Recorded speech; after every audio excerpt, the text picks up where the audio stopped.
Anuário Espírita de 2000. Telas famosas sobre a visão espírita. Os discípulos de Emaús, de Rembrandt, 1648, Museu de Louvre, Paris. 2 discípulos no caminho de Emaús. Eis que no mesmo dia da ressurreição iam 2 deles para uma aldeia que distava de Jerusalém 70 estádios, cujo nome era Emaús.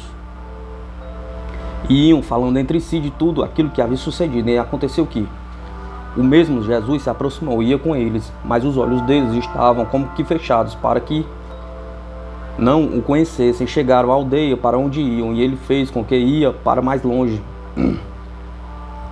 E ele fez como quem ia para mais longe. E eles o constrangeram, dizendo: fica conosco, porque já é tarde.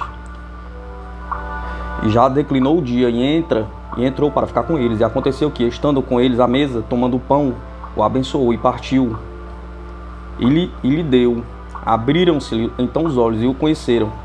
E ele desapareceu-lhes, e disseram um para o outro: porventura não ardia em nós o nosso coração quando pelo caminho nos falava, e quando nos abria as Escrituras? Pergunta. E na mesma hora levantando-se, tornaram para Jerusalém, e acharam congregados os 11 e os que estavam com eles, os quais diziam: ressuscitou verdadeiramente o Senhor, e já apareceu a Simão.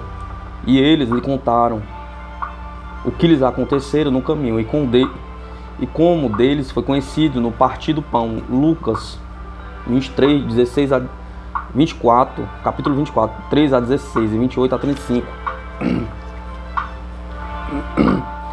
Momento culminante do reencontro com os discípulos.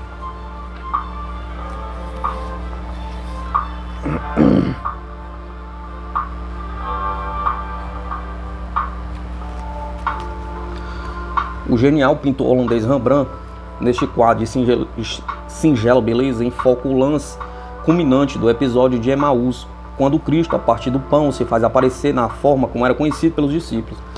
Um intenso halo luminoso destacado pelo maior mestre do claro escuro envolve Jesus, que é a característica do espírito elevadíssimo.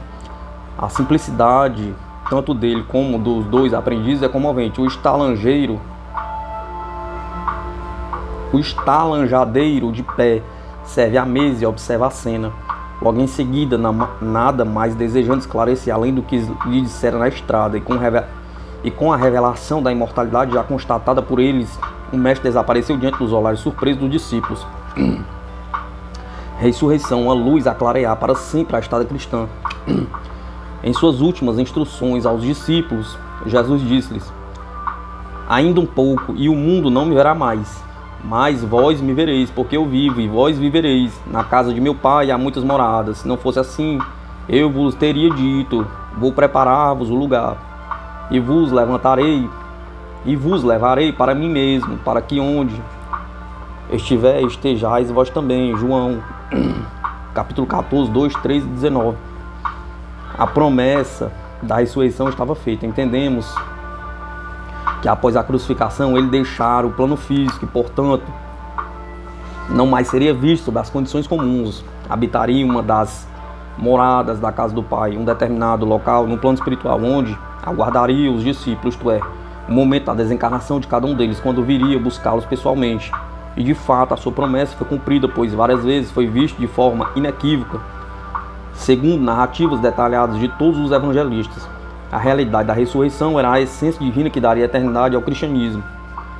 Humberto de Campos, Espírito, o livro Boa Nova, Francisco Xavier, capítulo 22. E na condição de diretor espiritual do nosso planeta, de luz de todas as vidas terrestres, Emmanuel, a caminho da luz, Francisco Xavier. Jesus continua amparando e promovendo o progresso espiritual da humanidade inteira.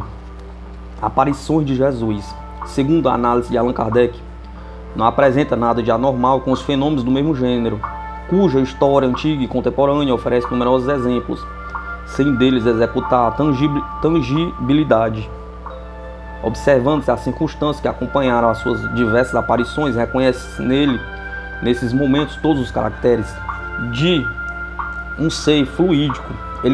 Ele aparecia inopinadamente e desaparecia do mesmo modo. Foi visto por uns e não pelos outros, sob aparências que não o fazem reconhecer, mesmo por seus discípulos. Mostra-se em lugares fechados, onde um corpo carnal não poderia penetrar. Mesmo a sua linguagem não tem a ferve de um ser corpóreo. Tem um tom breve, cintuoso, particular dos espíritos, que se manifestam dessa maneira. Todas as suas atitudes, numa palavra, têm alguma coisa que não é do mundo terrestre. A sua visão causa ao mesmo tempo surpresa e medo. Os seus discípulos, vendo, não falam com a mesma liberdade. Eles sentem que não é mais o homem. Jesus, portanto, mostrou-se com o seu corpo perispiritual, o que explica que não foi visto senão por aqueles os quais quis se fazer ver. Se tivesse o seu corpo carnal, seria visto pelo primeiro que chegasse, como quando vivo. Seus discípulos, ignorando a causa primeiro do fenômeno das aparições, não se davam conta dessas particularidades, que provavelmente não notavam. Eles viam Jesus e o tocavam, mas eles deveriam ser um corpo ressuscitado. A Gênesis, os milagres e as predições. Rembrandt, o maior mestre do claro escuro. Rembrandt, pintor e gravador holandês, nasceu em Linden a 15 de junho de 1606, desencarnou em Amsterdã a 4 de outubro de 1669. Da escola holandesa, destacou-se como retratista, pintando também paisagens e grandes cenas históricas e bíblicas. Tornou-se o maior mestre do claro e escuro, utilizando-se da escuridão como recurso artístico principal do pintor. Os Discípulos de Emaús é uma das obras onde Rembrandt mais aplica essa técnica, com forte claridade, envolvendo e destacando o motivo central, a figura do Cristo, o pão e a toalha. O ambiente de seus quadros religiosos é sempre pobre e simples, pois foi o chefe da reação contra a influência italiana nos Países Baixos, feita em nome da natureza, contra a pompa clássica da composição, a pureza tradicional das linhas, a nobreza teatral das atitudes, a fria sobriedade das cores. Dentre os seus principais quadros citaremos O Negociante de Tecidos, A Noiva Judia, A Família de Tito, A Lição de Anatomia do Dr. Tupi, Cristo curando os doentes, O Samaritano.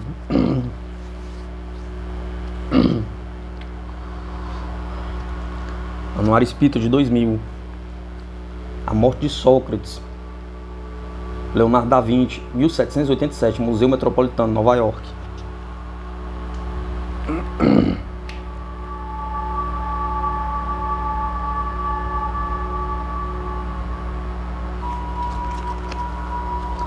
Essa tela foi considerada perfeita em todos os seus sentidos por ser Joshua Reynolds, que o comparou ao teto da Capela Sistina de Michelangelo e as estanzas de Rafael no Vaticano. Sócrates, 469-399 a.C., o célebre filósofo grego, injustamente condenado à morte, devendo ingerir cicuta, submeteu-se com grande dignidade à decisão da justiça, embora pudesse fugir da prisão com auxílio de alguns juízes. O prodigioso pincel de Davi registra a cena dramática, quando o filósofo, sentado no leito com a mão esquerda levantada para o céu, censura os seus discípulos, que revelam ostensivamente a própria dor, enquanto o carcereiro lhe apresenta chorando a taça com veneno. Sócrates, um mensageiro de Jesus. Conta-nos Emmanuel em A Caminho da Luz, livro notável sobre a história da civilização à luz do Espiritismo, que Jesus, quando o nosso planeta aproximava da sua maioridade espiritual, determinou a vinda da extraordinária personalidade de Sócrates. Antecedendo esse missionário, já estavam reencarnados artistas e pensadores eminentes, sendo alguns seus futuros auxiliares que irradiaram clarões espirituais nos horizontes da Terra. A humanidade estava sendo preparada para receber a palavra e o exemplo do próprio Cristo, que viria alguns séculos depois. Afirma-nos ainda o benfeitor espiritual que, de todas as grandes figuras daqueles tempos longínquos, somos compelidos a destacar a grandiosa figura de Sócrates na Atenas antiga, superior a Anaxágoras, seu mestre, como também perfeitamente interpretado pelos seus 3 discípulos mais famosos. O grande filósofo está aureolado pelas mais divinas claridades espirituais no curso de todos os séculos planetários. Sua existência, em algumas circunstâncias, aproxima-se da exemplificação do próprio Cristo. Sua palavra confunde todos os espíritos mesquinhos da época e faz desabrochar florações novas de sentimento e cultura na alma sedenta da mocidade.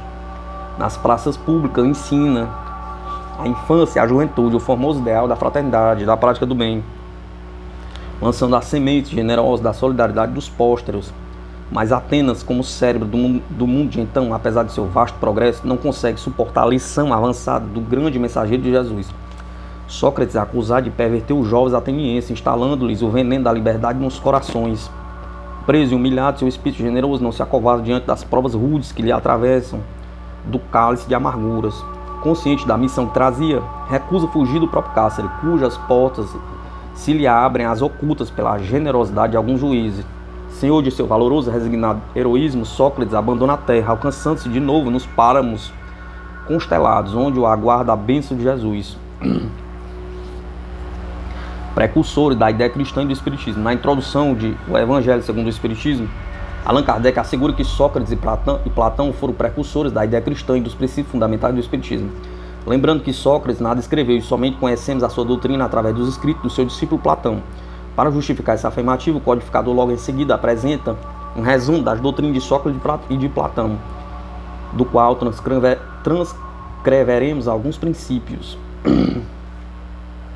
A alma impura erra então ao redor dos mausoléus e dos túmulos, perto dos quais viu, por vezes, fantasmas tenebrosos, como devem ser as imagens das almas que deixaram o corpo sem estar inteiramente puras e que retêm algumas coisas de forma material, o que faz com que o olhar possa percebê-las, carregam o castigo de sua primeira vida, e onde continua a errar, até que os apetites inerentes à forma material conduzem-nas a um corpo, e então elas retornam, sem dúvida, aos mesmos costumes que, durante sua primeira vida, foram objeto de suas predileções.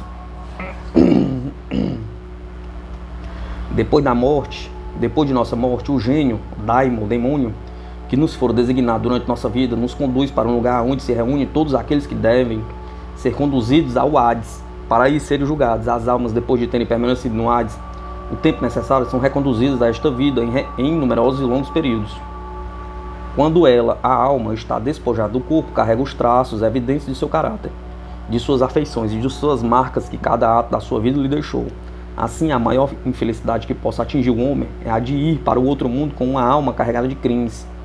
Como uma alma carregada de crimes, de tantas opiniões diversas, a única que permanece inabalável é a que vale mais receber que cometeu uma injustiça, e que, antes de todas as coisas, deve se aplicar não em parecer homem de bem, mas a sê-lo. Diálogo de Sócrates com seus discípulos na sua prisão. As mais belas orações e os mais belos sacrifícios agradam menos à divindade que uma alma virtuosa que se esforça para assemelhar-se a ela. Mas não há de verdadeiramente justo e sábio senão aqueles que, por suas palavras e pelos seus atos, desempenham-se do que devem aos deuses e aos homens. Chama o homem vicioso a esse amante vulgar que ama o corpo antes que a alma. O homem está por toda parte na natureza, que nos convida a exercitar nossa inteligência, é encontrada até nos movimentos dos astros. É o amor que orna a natureza de seus ricos tapetes. Ele se enfeita e fixa sua morada lá onde encontra flores e perfumes. É ainda o amor que dá a paz aos homens, a calma ao mal, o silêncio aos ventos e o sono à dor.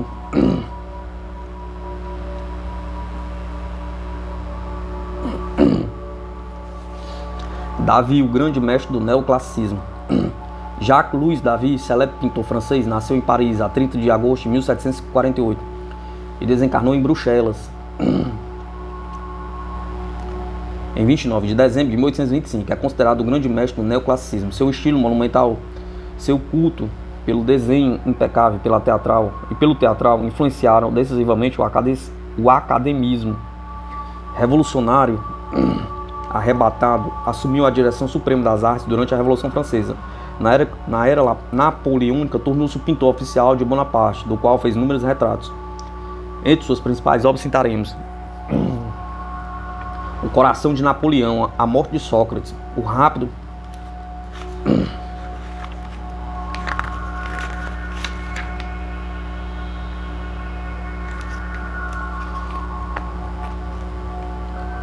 o rapto das Sabinas, Madame Recamier, a morte de Marat, o julgamento dos Horácios e os seus retratos.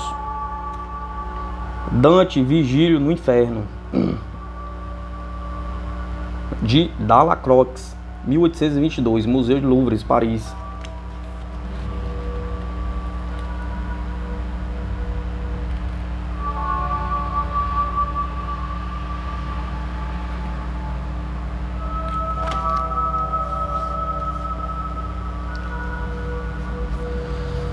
Nesta expressiva tela do renomado pintor francês Dalacroix, com cores vivas e hábil movimentação dos personagens, fez-se uma cena descrita por Dante Alighieri, 1265 a 1321, um dos maiores poetas de todos os tempos e pai do idioma italiano.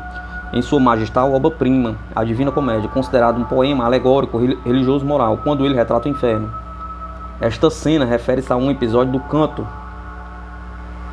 8, em sua viagem aparentemente imaginária pelos caminhos do além-túmulo, quando Dante, à esquerda de capuz vermelho, acompanhado pelo seu guia espiritual Vigílio, o célebre poeta romano 7019 a.C., atravessa de barco um asqueroso pântano enevoado em direção à cidade de Dite. Nesse local, aí mergulhadas, são punidas milhares de almas que foram vencidas pela ira. Elas mostram-se desnudas e faces enfurecidas. Muitas procuram agarrar na borda do barco, quando então recebem golpes de remo do infernal timoneiro. Ao longe, avista-se Dite, uma enorme população de condenados, que apresenta grande mesquita, rubras com torres em brasa viva. Qual a importância de A Divina Comédia para a humanidade? Pergunta. Ernesto Hauser oferece a seguinte resposta, que nos permite entender o caráter missionário da vida de Dante. O livro foi interpretado nas universidades italianas como a mais importante obra moral e religiosa da época, porque Dante convencia os seus leitores de que as almas iam para algum lugar depois da morte e que o homem, durante sua vida, determinava o seu destino final. Hoje em dia, a mensagem do poeta se firma tão vigorosamente como sempre. Dante traça um caminho que todos nós devemos tentar seguir. Uma jornada até o fundo da nossa consciência, daí para o alto, rumo à luz e à salvação. Vigílio, símbolo da razão, e Beatriz, símbolo da fé, conforta-nos através do caminho. Grandes vidas, grandes obras. Seleções do Reed Digest, 1968. A propósito, Humberto de Campos, espírito, ao descrever uma importante reunião realizada no mundo espiritual, a 31 de dezembro de 1799, relacionou as presenças do Espírito da Verdade, respeitáveis autoridades reencarnadas na Terra e grandes vultos da humanidade, já domiciliados no além.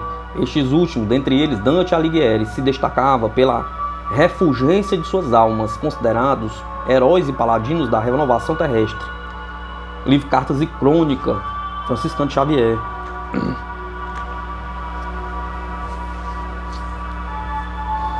A narrativa de Dante, que deu origem à tela em estudo, bem como em muitos outros episódios de A Divina Comédia, lembra as informações detalhadas de André Luiz, espírito, reveladas em várias obras psicografadas por Franciscano Xavier. Por exemplo, no livro Obreiros da Vida Eterna,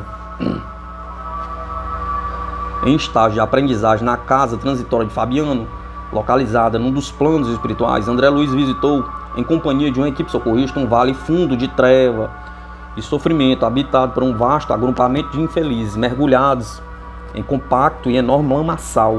Na orla do abismo, separado dos sofredores por uma rampa, os mensageiros ouviam frases comovedoras que subiam até eles.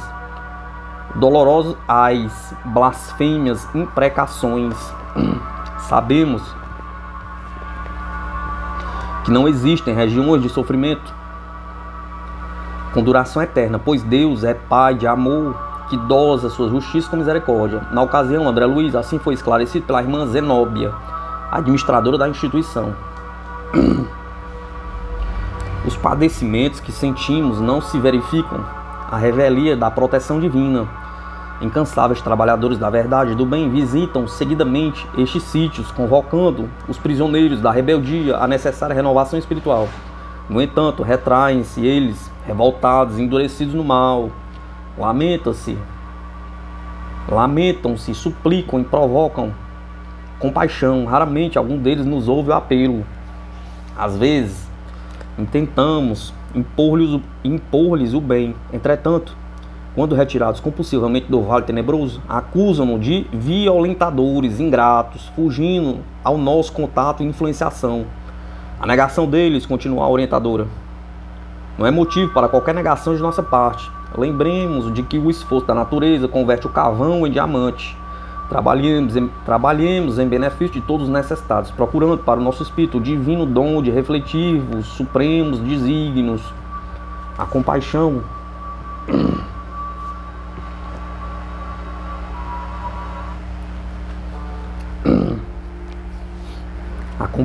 filha do amor, desejará estender sempre o braço que salva, mas a justiça, filha da lei, não prescinde da ação que retifica. Haverá recursos da misericórdia para situações mais deploráveis. Entretanto, a ordem legal do universo cumpre-se-á invariavelmente, em virtude, pois, da realidade. É justo que cada filho de Deus assuma responsabilidades e tome resoluções por si mesmo. No livro Libertação, André Luiz conta-nos uma outra experiência semelhante com as seguintes palavras. Após a travessia de várias regiões em descida com escalas por diversos postos e instituições socorristas, penetramos o vasto domínio de sombras. Fumo cinzento cobriu o céu em toda a sua extensão. A vegetação exibia aspecto sinistro e angustiado. O que mais contristava, porém, não era o quadro desolador, mais ou menos semelhante a outros de meu conhecimento, e sim os apelos cortantes que provinham dos charcos.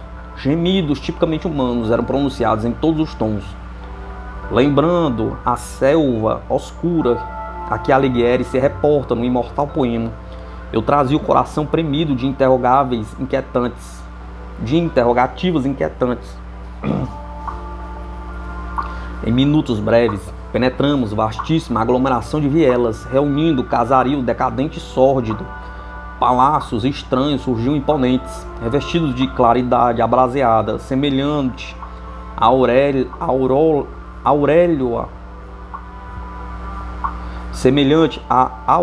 auréola do aço incandescente. Respeitável edifício destacava-se diante de uma fortaleza com todos os característicos de um templo.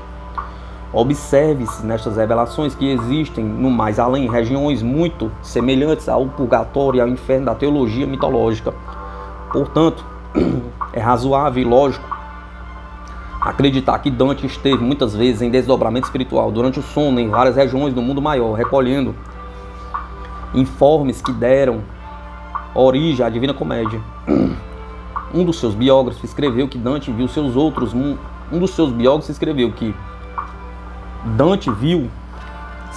mundos com tanta intensidade de imaginação como se realmente os tivesse percorrido. Para quem não acredita na vida espiritual, só a imaginação fertilíssima poderia explicar tão grande potencial descritivo.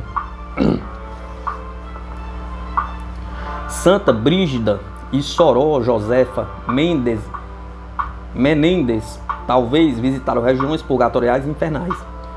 No livro Mediunidade dos Santos, de autoria do ilustre professor Clóvis Tavares, que registra a análise e analisa numerosos fatos dentro do tema em foco, rigorosamente extraímos de quase 200 de obras, em vários idiomas, chanceladas com o imprimatur e o nihil obstat da Igreja Católica. Transcreveremos alguns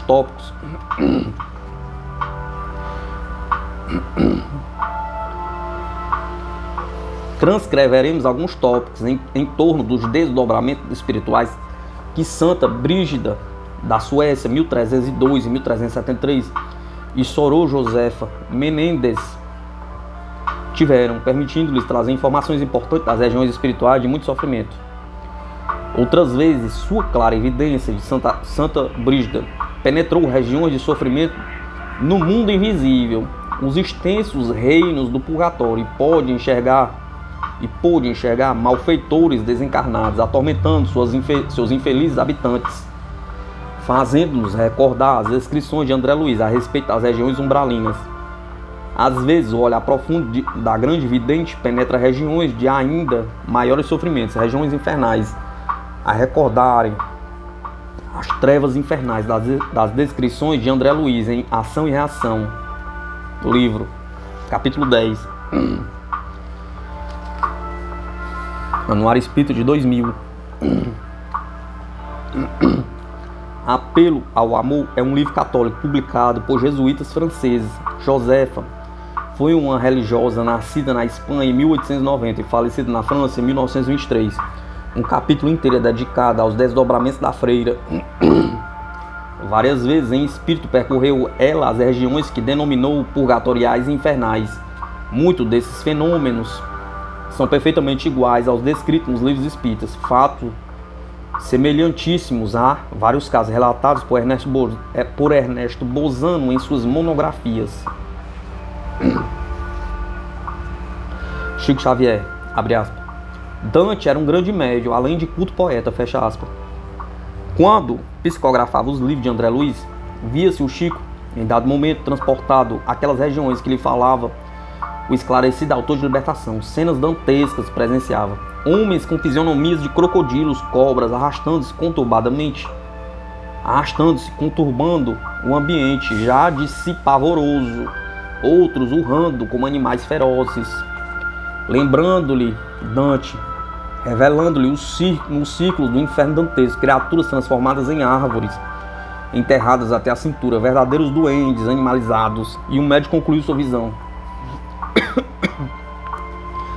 Dante era um grande médium, além de culto poeta, nos momentos em que seu corpo descansava no sono, e em espírito as regiões boas e más, classificando-as como sendo o paraíso, o purgatório e o inferno. Seu guia Virgílio possibilitou-lhe, já naquela época, conhecesse aquilo que André Luiz hoje nos atualiza de forma mais perfeita. Foi, não resta dúvida, o grande Gilbelino, um dos precursores das verdades que o Espiritismo nos revela através da mediunidade gloriosa. Ramiro Gama, Lindo dos Casos de Chico Xavier, página 192, editora Like, ano 1984.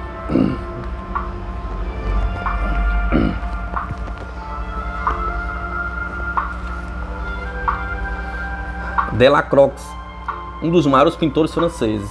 Eugène Delacroix nasceu em Charton-Saint-Maurice, a 26 de abril de 1798, e desencarnou em Paris, a 17 de agosto de 1863. Dante e Virgílio no Inferno, ou A Barca de Dante, sua primeira grande obra, A Morte de Sardanápalo, marcam a época da história da arte contemporânea, hostilizada pelos neoclássicos.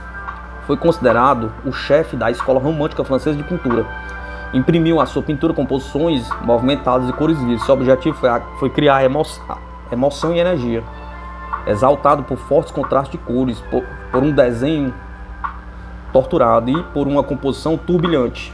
A liberdade guiando o povo, mulheres de Argel, Caça ao Leão, os massacres de Kills e Hamlet são outros trabalhos famosos de Delacroix. Anuário Espírita de 2000.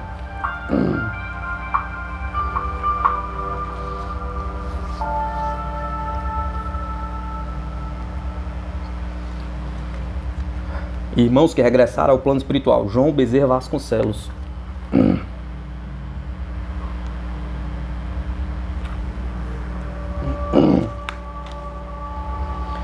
Foi um abnegado na promoção e defesa do Espiritismo. João Bezerra Vasconcelos nasceu em Recife no dia 12 de junho de 1912. Ali realizou todos os seus estudos, formando-se pela Faculdade de Direito de Pernambuco. Em 1954, posteriormente, tornou-se também professor de Direito do Trabalho na Faculdade de Direito de Caruaru, Pernambuco. De 1963 a 1976, de família católica, cumpriu os preceitos da igreja, mas, por influência de seu cunhado Antônio Moreira Marques, português, presidente do Centro Espírita João d'Arc, no bairro do Zumbi, passou a frequentar a instituição, tornando-se espírita. Desde então foi grande a sua atuação no movimento espírita. Fundou a União Espírita de Pernambuco em 1946, o jornal Pernambuco Espírita em janeiro de 1947, a Liga Espírita Suburbana, hoje Liga Espírita de Pernambuco. Participou também da fundação da Comissão Estadual do Espiritismo. Em 1950, um dos maiores patrimônios espíritas pernambucanos do Nordeste. Também participou de inúmeras instituições. Foi presidente do Abrigo Espírita Batista de Carvalho. Em Recife, liderou no estado a campanha Pró Prêmio Nobel da Paz em favor de Chico Xavier. João Bezerra Vasconcelos contraiu matrimônio com Dona Zuleide Leitão Vasconcelos em 1944. Era filho do líder espírita pernambucano Tomás Bonifácio de Costa Ribeiro, que deixou abençoado trabalho doutrinário e assistencial. Dessa união vieram 7 filhos: Alain, Arnaud, Aldo, Alceu, Adson, Alba, Almira. Deixou ainda 3 netos e 4 bisnetos. Realizava palestras por todo o estado de Pernambuco. Como jornalista, prestou inestimável serviço à doutrina espírita, não só pelas páginas do jornal Pernambucano Espírita, mas através de jornais do sul do país, com as quais colaborava. Com Nelson Kerensky e Agisilau Pinheiro Ramos, participou do programa Raio de Luz, da Rádio Clube de Pernambuco, programa que alcançou o recorde de audiência em Pernambuco e todo o Nordeste. Bastante enferma, aos 84 anos, desencarnou no dia 24 de 1998, deixando exemplos magníficos de solidariedade humana. Dr. Moacir Danilo Rodrigues.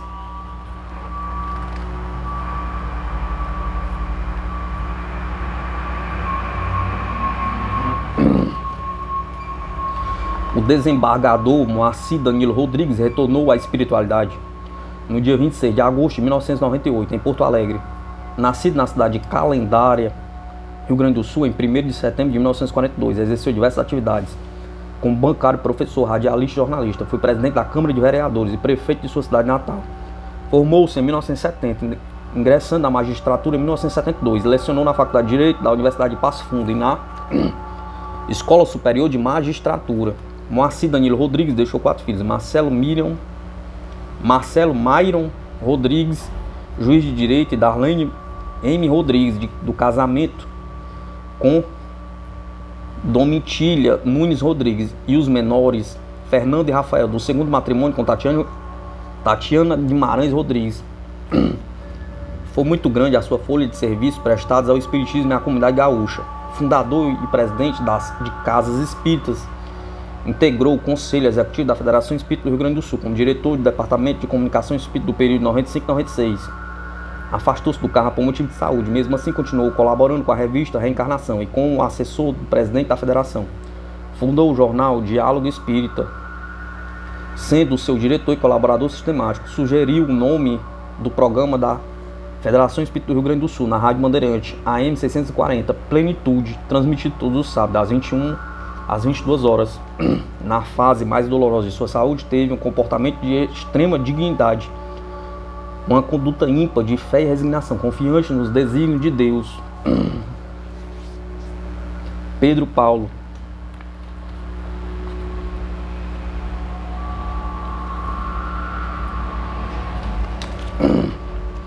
Retornou à espiritualidade no dia 10 de setembro de 1998, vítima de mal de Alzheimer. Foi internado no Hospital das Clínicas de Jacarepaguá, onde desencarnou. 2 anos de sofrimento e resignação. Nasceu no dia 19 de agosto de 1932, no Rio de Janeiro, filho de Viriato Antônio Paulo e Dona Dolores Pérez Paulo.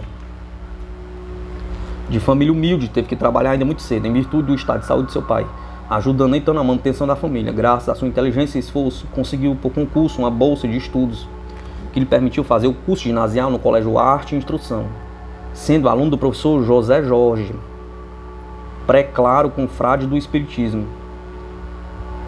Depois trabalhou na ESSO Brasileira de Petróleo como office boy à noite. Cursava o 2º grau, curso científico na época, no Colégio Pedro II. Na ESSO trabalhou em diversos setores, até atingir a posição de chefe de escritório.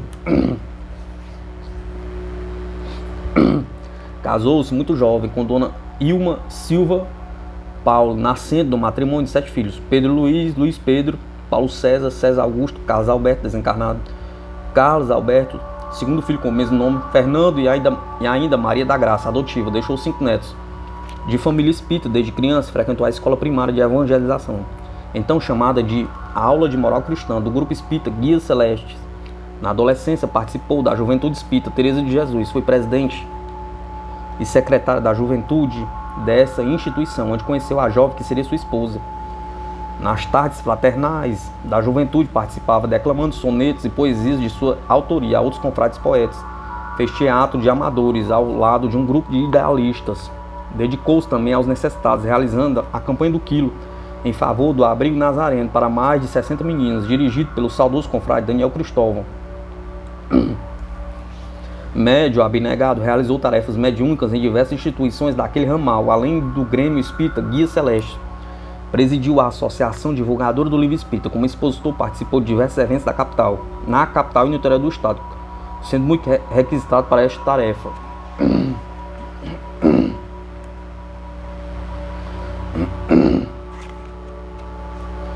Vicente Saquitiello Lobosco Neto.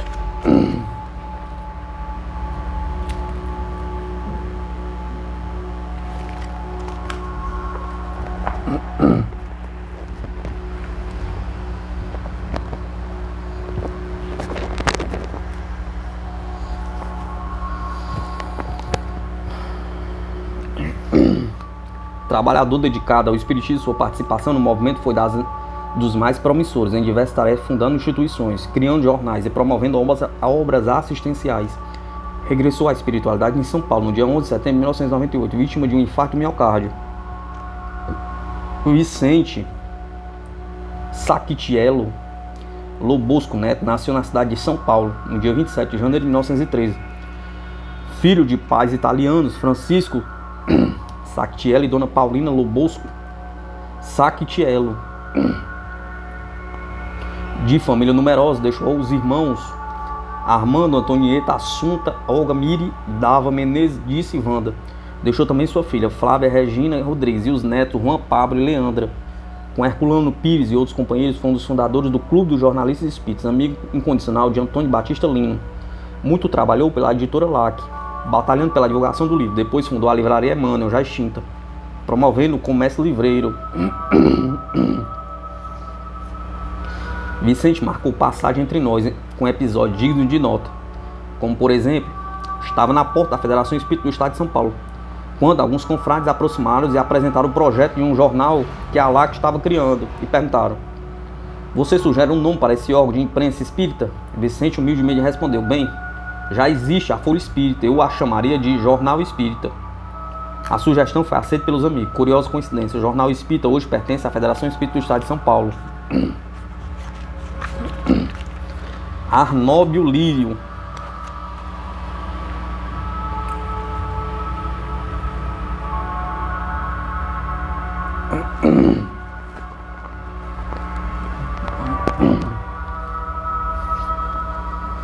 Desencarnou às 7 horas da manhã do dia 13 de novembro de 1998. O confrade Arnóbio Lírio estava na UTI do Hospital das Clínicas de Niterói, vítima de um infarto do miocárdio.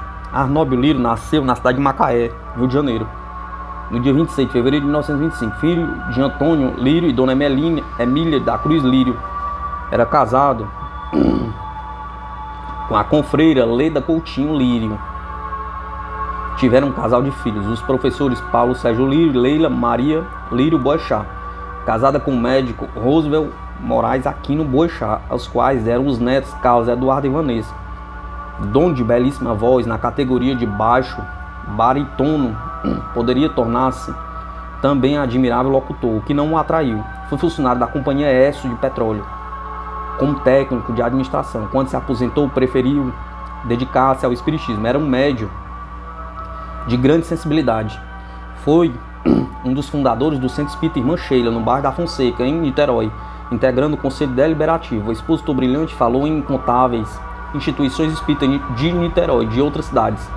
Apaixonado pela arte espírita, aproveitando o seu material vocal e da própria família, organizou o Conjunto da Fraternidade, excursionando pelo estado do Rio de Janeiro, participando de festivais beneficentes, aproveitando sempre para realizar tarefas doutrinárias.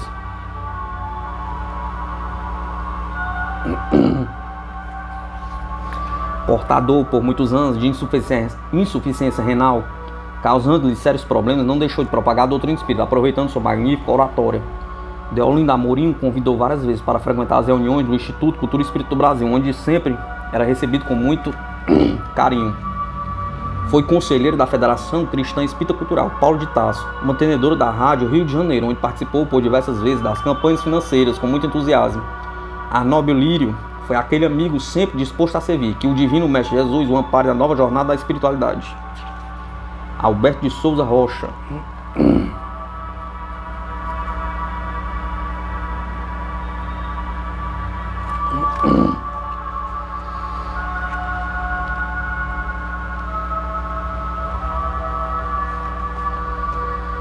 Após cumprir seu ciclo de marcante existência na Terra, retornou à espiritualidade. O inovidável companheiro Alberto de Souza Rocha, no dia 21 de novembro de 1998, um distúrbio circulatório levou-o ao Procorde, próximo de sua residência em Niterói. Seu estado era gravíssimo, sobrevindo à desencarnação. Alberto de Souza Rocha era natural da cidade de Campos dos Goitacazes, onde nasceu no dia 30 de junho de 1923, filho de Cílio Rocha e dona Afonsina Crisoli de Souza Rocha. Ingressou na Faculdade de Medicina Fluminense em Niterói, onde se formou na turma de 1950. Realizou o curso pós-graduação de radiologia do professor Nicola Caminha. Serviu no Centro de Saúde de São Lourenço, em Niterói, no Instituto Nacional de Presidência Social, com exercício no posto de emergência do Centro de Saúde de Campos, no Hospital Universitário Antônio Pedro. Deu consultas gratuitas na instituição Escola Jesus Cristo, fundada por Clóvis Tavares, em Campos, e na União da Mocidade Espírita de Niterói. Era casado com a confreira Dona Marilda Peçanha Rocha, deixando do matrimônio 3 filhos: Denizar, médico; Eric, funcionário do Banco Central; e Sheila Peçanha Rocha, todos solteiros. Descendia de família espírita, pois seu pai foi médium conceituado em Campos e pertencia à liderança espírita da região. Muito pequeno, frequentava a evangelização da infância, depois a Mocidade Espírita. Era remanescente do primeiro Congresso das Mocidades Espíritas do Brasil, realizado no Rio de Janeiro, de 18 a 25 de junho de 1948, promovido pelo professor Leopoldo Machado, com Olímpio Campos e um grupo de jovens idealistas. Fundou a União da Mocidade Espírita de Niterói, com Floriano Moinho Pérez. Muito trabalhou para a Federação Espírita do Estado do Rio de Janeiro, inclusive como secretário. Com Ramiro Viana, participou do programa radiofônico Espírito de Verdade, em Campos. Colaborou em muitos jornais espíritas e não espíritas, sendo um dos redatores da editora O Clarim. De sua bibliografia contam os livros Quando os Espíritos se Encontram, Reencarnação em Foco, Espiritismo e Psiquismo, Bem-aventurados os que oram e além da matéria densa. Quando Deolinda Amorim fundou o ICEB, Instituto de Cultura Espírita do Brasil, convidou para expositor permanente. Fundou o Centro Espírita Irmã Sheila, com Américo de Oliveira Borges. Participou em inúmeros congressos de jornalistas e escritores espíritas, inclusive o 6º em Brasília, quando foi um dos fundadores da ABRAGE, Associação Brasileira de Jornalistas e Escritores Espíritas. Foi o presidente do 8º Congresso de São Paulo. Alberto de Souza Rocha deixou um grande vazio no movimento espírita brasileiro. Seu trabalho foi de elevada dedicação e amor à causa do espiritismo. Anuário Espírita de 2000, Hilda Lanes.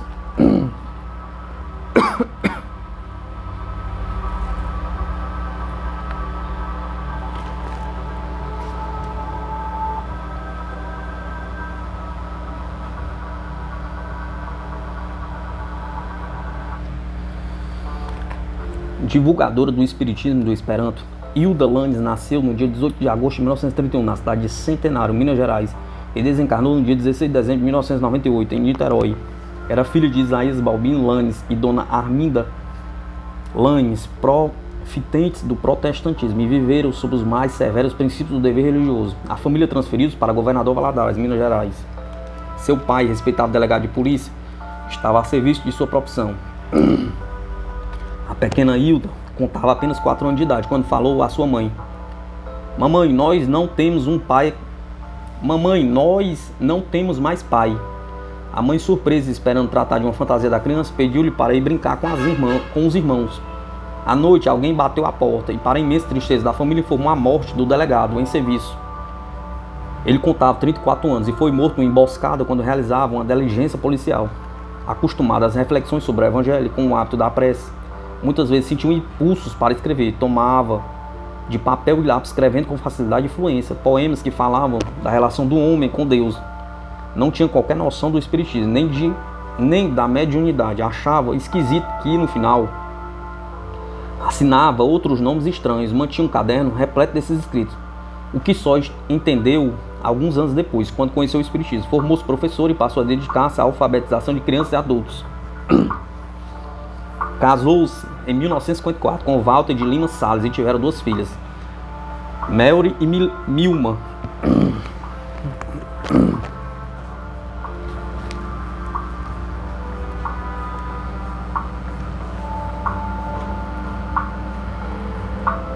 Dois anos depois, separou-se do esposo, ainda grávida da 2ª filha. Dedicou-se desveladamente à educação das filhas. Não tornou a casar-se. Adotou um menino como filho, Michel, que amou e educou. A filha Mary lhe deu uma neta, Moara, que ela chamava carinhosamente Gota de Luz na Minha Eternidade. Em 1969, transferiu-se para Niterói com as filhas, onde continuou seus estudos acadêmicos. Formou-se em advocacia. Em 1976, estudou Esperanto. Estudou a obra de Allan Kardec e muitas outras. Ocupou o cargo de diretora de assistência aos necessitados da União da Mocidade Espírita de Niterói. E mais tarde, da Federação Espírita do Estado do Rio de Janeiro, em Niterói. Em 92, participou da Assembleia que fundou a Associação Cooperativa Esperantista em Niterói, como sócio fundadora.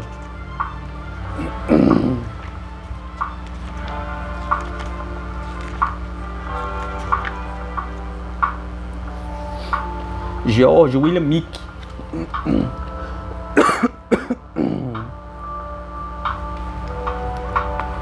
Ao completar 89 invernos, faleceu no dia 5 de janeiro de 1999, em Franklin, Carolina do Norte, Estados Unidos, um dos maiores entusiastas do intercâmbio entre o mundo material e espiritual. Nos últimos tempos, George William Meek.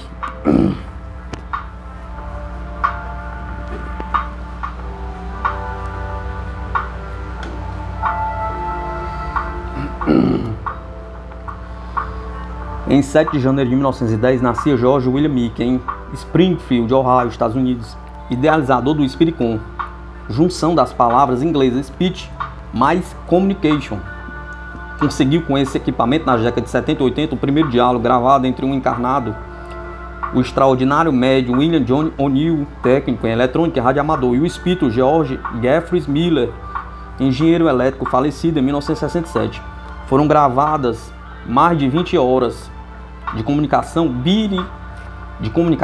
bidirecional. O Spiricom era uma aparelhagem relativamente complexa que aliava eletromagnetismo e acústica. Grande inventor, suas mais importantes patentes foram registradas no período entre 1960 e 1970. De 1970 em diante, George Meek, à frente da Meta Science Foundation, em Franklin, na Carolina do Norte, financiou e dedicou em tempo integral às pesquisas da natureza dos campos energéticos do homem e da interpenetração do espaço-tempo dos sistemas. Meek escreveu alguns livros, entre eles Heroes and the Healing Process, em 1977.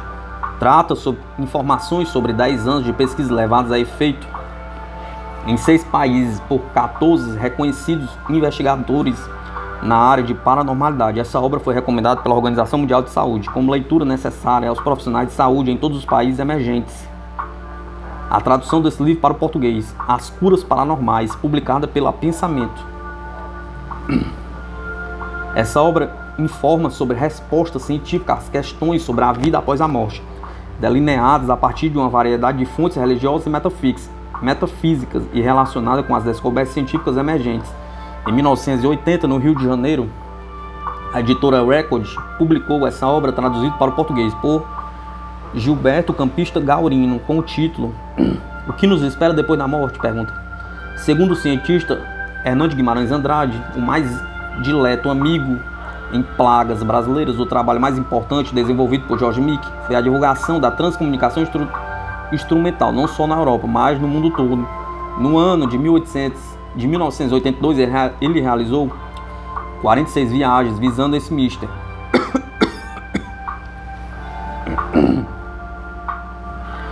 Ficou famoso o boletim emitido por ele, onde havia as mais atualizadas informações sobre a TCI, o Limited Horizons. No rol de suas frustrações, Registra-se o fato dele constatar que o Spiricon só teria funcionado apresentando resultados extraordinários com O'Neill e com ninguém mais. Talvez porque os fenômenos de TCI também são utilizados recursos liberados pelo campo mental do médium, verdadeira usina geradora de forças mentais poderosas. Portanto, com seu mais importante invento, não conseguiu mudar o mundo, apesar ainda de sua convicção plena na vida após a morte. E da Linda de Aguiar Matos.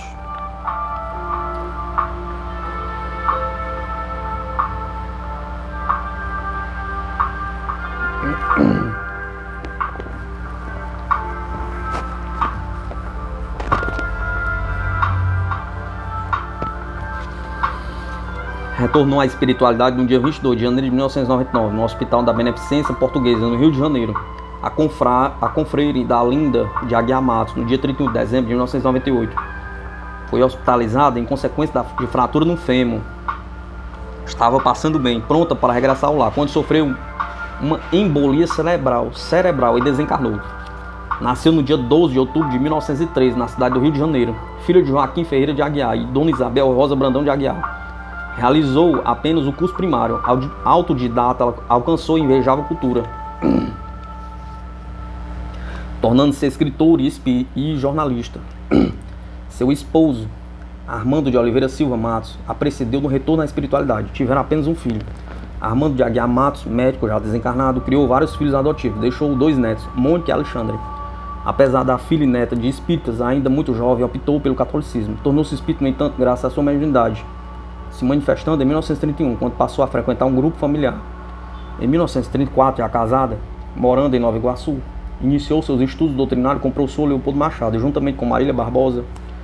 Foi uma das fundadoras da Associação Espírita Seara de Jesus, em Nilópolis. Depois, ainda com Marília, Leopoldo fundou o Lar de Jesus para meninas órfãs, assumindo a secretaria em 1941. Foi eleita vice-presidente do Grupo Espírita Bezerra de Menezes, no Irajá.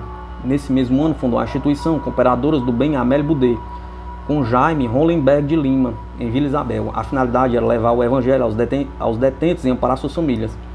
Em 1947, Aurino Barbosa Souto convocou-a para dirigir, na Liga Espírita do Brasil, o Departamento de Educação, tomando a responsabilidade de criar aulas de moral cristã em diversas casas espíritas para crianças de 4 a 12 anos. Em 1956 e 1988, criou 16 escolas espíritas nas unidades prisionais do Rio de Janeiro, 2 das quais, uma em Cuiabá, Mato Grosso, e outra em Pelotas, Rio Grande do Sul. Médium consciente de seus deveres, possui as faculdades de psicofonia, psicografia auditiva e cura. Era muito inspirada em suas palestras, escreveu 4 livros. Fatos e comentários, A Mulher no Lar e na Sociedade, Conversando com Você, e Curas através da Ectoplasmia. Publicou ainda diversos opúsculos e livretos, inclusive depoimentos de diversas pessoas beneficiadas em reuniões mediúnicas, com Teolinda Amorim, Antônio Paiva Melo, Ruth Santana, Alves de Oliveira, Alberto Souza Rocha e outros. Foi uma das fundadoras da ABRAGE, Associação Brasileira de Jornalistas e Escritores Espíritas. Foi membro do Conselho Superior da Liga Espírita do Brasil, do Solar Bezerra de Menezes, da Fundação Cristã Espírita Cultural Paulo de Tarso, mantenedora da Rádio Rio de Janeiro.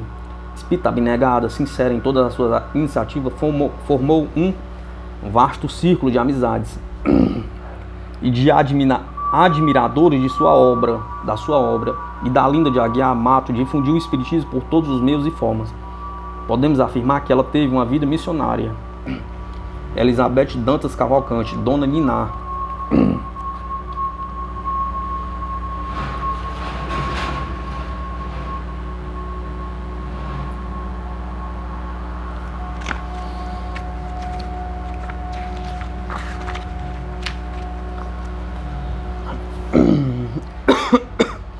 Depois de grave enfermidade, regressou à espiritualidade no dia 29 de janeiro de 1999, em Recife, a veneranda confreira Elizabeth Dantas Cavalcante, Dona Niná, das operosas trabalhadoras do espiritismo autêntica missionária. Nasceu no dia 2 de junho de 1906, na cidade de Goiânia, Pernambuco, em lar católico. Aos 9 anos de idade, ingressou na escola dominical da Igreja Batista, onde permaneceu até o casamento, aos 18 anos, com Laudelino Veloso Soares. Depois de casada, foi vítima de uma obsessão e tratada no núcleo espírita Mensageiros do Bem, onde desabrochou sua mediunidade e desde então tornou-se espírita. Com um grupo de companheiros, fundou o Núcleo Espírita Investigadores da Luz, sua grande oficina de trabalho em prol dos necessitados. Em 1941, Laudelino desencarnou. O Neil havia progredido muito graças à mediunidade de Dona Niná. Neil é o grupo espírita que ela fundou, a abreviação Núcleo Espírita Investigadores da Luz. Havia progredido muito graças à mediunidade de Dona Niná, do seu verbo inconfundível. Em 1940, mudou-se para a sede própria no bairro de São José. Foi instalado um ambulatório médico e ampliado o educandário, para cujas crianças era fornecido todo o material didático, além de uniformes e merendas. Contraiu segunda núpcias com o confrade José Dantas Cavalcante. Nova campanha a favor do Neil para a aquisição dos 3 prédios anexos, e foi ampliado o educandário para 450 crianças com assistência médica e dentária, além de aulas de evangelização para todas as crianças assistidas. Com o plano de urbanização de Recife, o prédio foi desativado e transformando-se na bela e espaçosa Avenida Dantas Ribeiro. A prefeitura indenizou o núcleo, sendo então adquirido um terreno na Travessa da Trindade. Ali construíram a nova sede do Neil, muito espaçosa e confortável. Com a visita de Leopoldo Machado em 1946, incentivando a criação de mocidades espíritas no Brasil, ela sentiu a grandeza da proposta e arregimentou os jovens, organizando a mocidade espírita da instituição. Em 1967, criou a Semana da Mulher Espírita Pernambucana, que se constituiu uma grande promoção para o espiritismo. Foi grande conferencista, escritora, colaboradora com a imprensa espírita e não espírita. Maria José Dourado.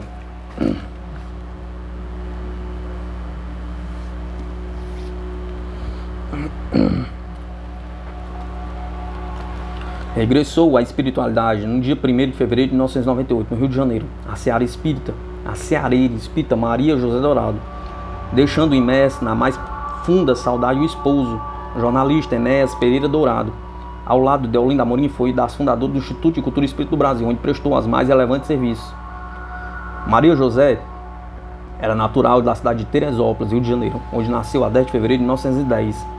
Filho do senhor José Pereira de Aguiar e dona Alice Serafim de Aguiar, foi casada em primeiras núpcias com João Aniceto, de quem ficou viúva em 15 de abril de 1957. Não tiveram filhos. Em 1960, contraiu segunda núpcias com o confrade Enéas.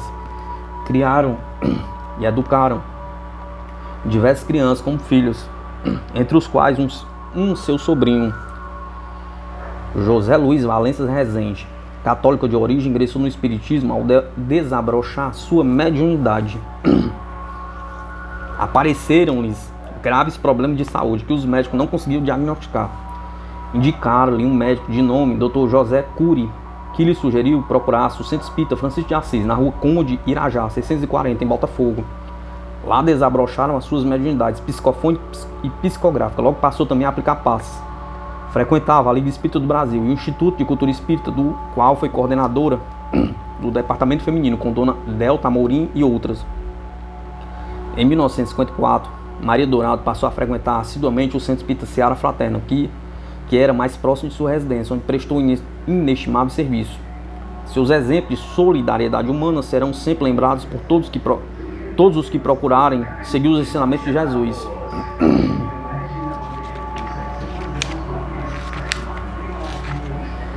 Dr. José de Oliveira Rosa.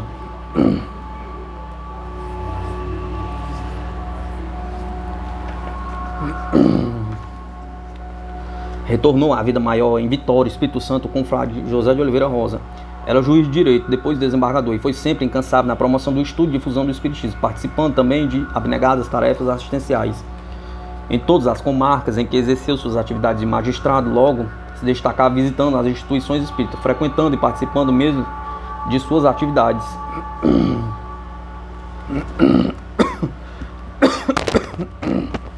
Seu passamento ocorreu no dia 3 de fevereiro de 1999. José de Oliveira Rosa era natural de São José de Calçado, Espírito Santo, onde nasceu no dia 9 de novembro de 1924, filho do casal Jacinto de Oliveira Celestino. Dona Matilde de Oliveira Rosa fez os primeiros estudos em sua terra natal. De família humilde, foi lavrador, garçom e balconista de lojas. Realizou os cursos de jornalismo, administração pública e técnica de corretagem antes do curso de Direito na Universidade Federal do Estado do Espírito Santo. Destacou-se como espírita, participando de inúmeras instituições, como dirigente e como médium, na prática da caridade e em várias tarefas assistenciais. Conforme o relato do confrade Flores Bezerra Lisboa, da Fraternidade Espírita Caso Caminho, Guarapari, Espírito Santo, são muitas as instituições espíritas do Estado do Espírito Santo beneficiadas por ele. Quando chegava a uma localidade e não encontrava uma instituição devidamente instalada, promovia campanhas de ajuda, nas quais se destacava. E não demorava muito, as instituições eram logo melhoradas. Em Vitória, foi ele quem conseguiu o terreno para construir a sede nova da Federação Espírita. Promoveu a construção da Casa O Caminho, entre outros, o Centro Espírita Maria Madalena. De sua bibliografia constam livros publicados: Mensagem de Amor Cristão, 1997. Fatos e Fenômenos Espíritas, 1998. Pensamentos, 1998. E Ensaios sobre a História da Maçonaria, 1998. Cedeu os direitos autorais a todas as instituições espíritas e a maçonaria. Sempre se destacou nas tarefas pela redenção do espírito, na certeza de que a vida não começa no berço nem termina no túmulo. No Ar Espírito de 2000. Joaquim Marques Sarabanda.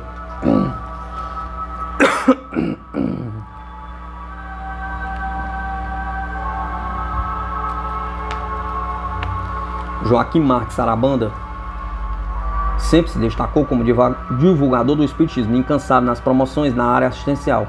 Retornou ao mundo espiritual no dia 24 de fevereiro de 1999, quando que repetidamente no Rio de Janeiro. Nasceu em 16 de junho de 1903, na cidade de Campos dos Goitacazes, Rio de Janeiro, no estado do Rio de Janeiro. Contava 95 anos dedicados ao bem do próximo e ao esclarecimento de seus semelhantes. Começou cedo a trabalhar sob a orientação de seu irmão mais velho, Francisco Marques Sarabanda, que após a morte de seus pais assumiu a responsabilidade de continuar a educá-los. Foi iniciado no comércio de imóveis e obteve franco progresso, possuindo 4 lojas no Rio de Janeiro.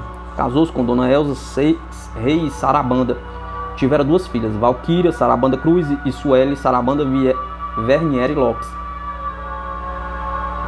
Desquitando-se, casou-se com Dona Leda Saldanha da Gama Garcia Sarabanda, com a qual não teve filhos, mas no terceiro matrimônio com Dona Guelbi Soares Sarabanda tiveram um filho, Sérgio Soares Sarabanda. Teve diversos cargos no movimento espírita: tesoureiro da Federação Espírita Brasileira, diretor da União dos Discípulos de Jesus, com Nelson Batista de Azevedo, conselheiro do lar de Anália Franco, do lar de Júlia, da Casa da Mãe Pobre, fundador da Aliança da Fraternidade, com o Dr. Humberto Leite de Araújo. Fundou o lar do Irmão Francisco, em 15 de junho de 1964, homenageando o seu filho Francisco, cujo patrono é Francisco de Assis. Integrava a caravana da Fraternidade com Luiz Alberto Martins, visitando famílias carentes, levando conforto material e espiritual. Criou a escola primária Professora Leda, em homenagem à sua segunda esposa, mantendo a creche Irmã Alzira, a qual posteriormente tomou a denominação de creche Irmã Guelbi, assistindo mães que precisavam trabalhar e dando toda a assistência didática, alimentícia e de lazer naquela faixa etária, sem privá-las da companhia dos pais. Marcelo José Coutinho.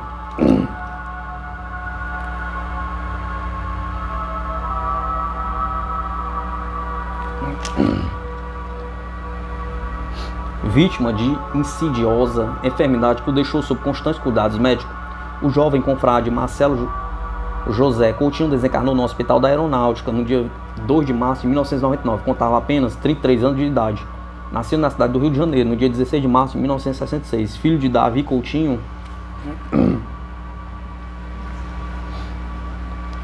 e Dona Andréa Nunes Coutinho. Classificado em primeiro lugar, recebendo a medalha de ouro, ingressou na Universidade Federal do Rio de Janeiro, no curso de odontologia, onde se formou em 1988.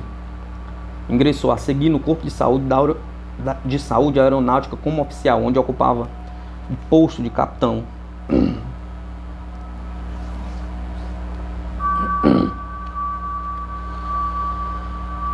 No movimento espírita, cumpriu diversas tarefas dignas de nota. Desde pequenino, acompanhava seus pais e irmãos a centros espíritas. Aos 13 anos, começou com muito entusiasmo na Mocidade de Espíritas na Mocidade do Centro Espírita Lázaro, Amor e Caridade, no Meier, onde mais tarde foi diretor-presidente da Mocidade. Trabalhou na Agremiação Espírita Isabel, no bairro do Engenho Novo, sendo responsável pelo Departamento de Doutrina e Evangelização. Como oficial da Aeronáutica, transferiu residência para Ipanema e agregou-se ao Centro Espírita Paulo de Tarso, promovendo um ciclo de palestras das quais sempre participava. O Paulo de Tarso mantém uma creche no Morro do Pavãozinho, onde ele muito trabalhou, ajudando as mães, visitando as famílias carentes e realizava campanhas de quilo, cobertores e roupas.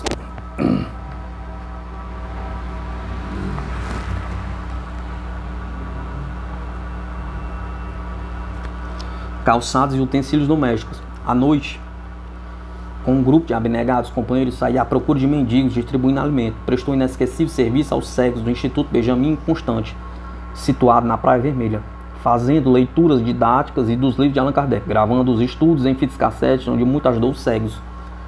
Marcelo José Coutinho, bom filho, colega e amigo de todos, deixou o exemplo de solidariedade e amor. Eveline Ardit Terce.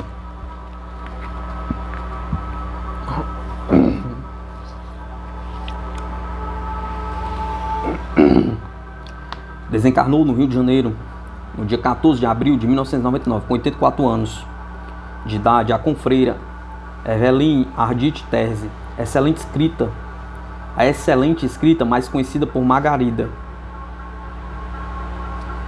Nascida na Inglaterra, possuía nacionalidade francesa, pois viveu na França e depois na Itália.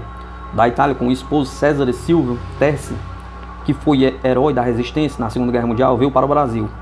Ele desencarnou no Brasil há 20 anos, embora de origem judaica, foi servidora do Mestre Jesus, sempre prestando dedicado cooperação a instituições espíritas e espiritualistas, onde pudesse auxiliar, sobretudo na evangelização de crianças. Serviu na tenda espírita de caridade, no Centro Espírita Paz e Amor, na Fraternidade Sol, no Centro Espírita Obreiro de Jesus, no Templo Espírita de Amor e Caridade, em Padre Miguel, no Grupo Universalista dos Sirineus, no CVV, Centro de Valorização da Vida, e outras instituições espíritas e não espíritas, mais espiritualistas. Publicou livros de mensagens consoladoras e esclarecedoras, como Histórias de Margarida, Mensagens e Apelos de Margarida, Mensagens e Apelos Cósmicos de Margarida, do Jardim de Margarida, um roteiro de evangelização da infância e juventude, Conceitos Espirituais de Margarida, e ainda uma tradução do livro francês Estou Vivo, Cartas de Pierre. Distribuía gratuitamente seus livros, inclusive nos estabelecimentos penais do Rio de Janeiro. Deixou livros para serem publicados, inclusive traduções de obras espíritas para o francês. Estudou e ensinava o Esperanto, divulgava igualmente de forma abnegada a língua internacional. Eveline Ardit Terce nasceu em 3 de março de 1915, filha de Davi Ardit e Dona Rebeca Ardit. Chegou no Rio de Janeiro vindo da Itália em 25 de dezembro de 1948. Sua vida foi plena de trabalho abençoado em favor dos necessitados, de corpo e de alma. Não deixou filhos, mas soube vivenciar e ensinar com muito amor as lições de Jesus a centenas de crianças, jovens e também adultos. Sua última frase escrita foi: alegrai-vos, ela voltou para casa. E seus amigos agora podem completar: Margarida voltou perfumada.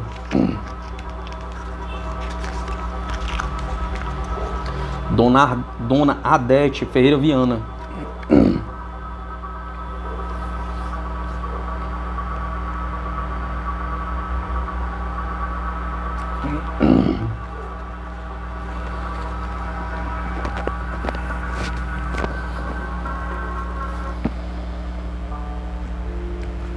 A tarefa que desenvolveu na cidade de Campos dos Goitacazes, Rio de Janeiro, foi relevante, tornando-se estimada por todos na região. A veneranda Dona Adete Ferreira Viana era natural daquela cidade, onde nasceu no dia 10 de outubro de 1903, filha de Cândido Ferreira e Dona Fiorita Ferreira Faria.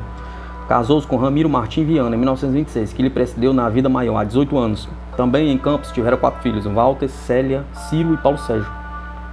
O caçula, que desencarnou com 2 anos de idade, em 1950, deixou também vários netos e bisnetos.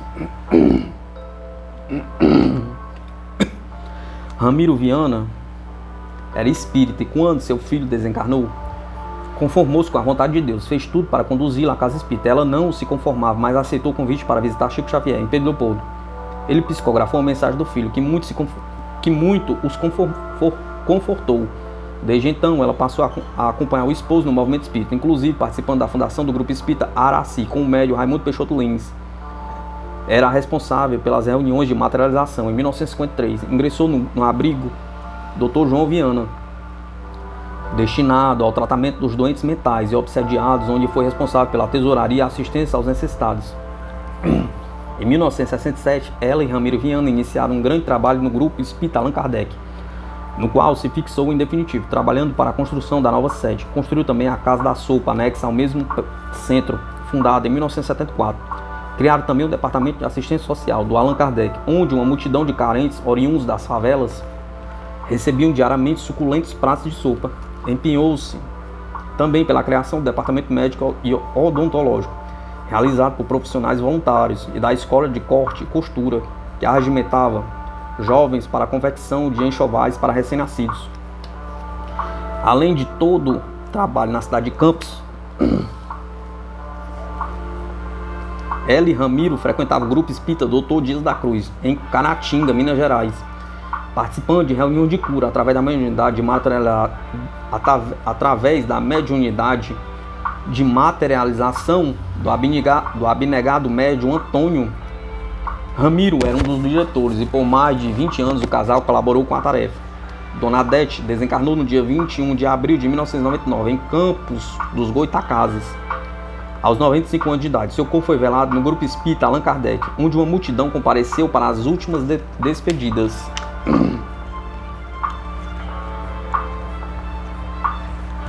Anuário Espírita de 2000.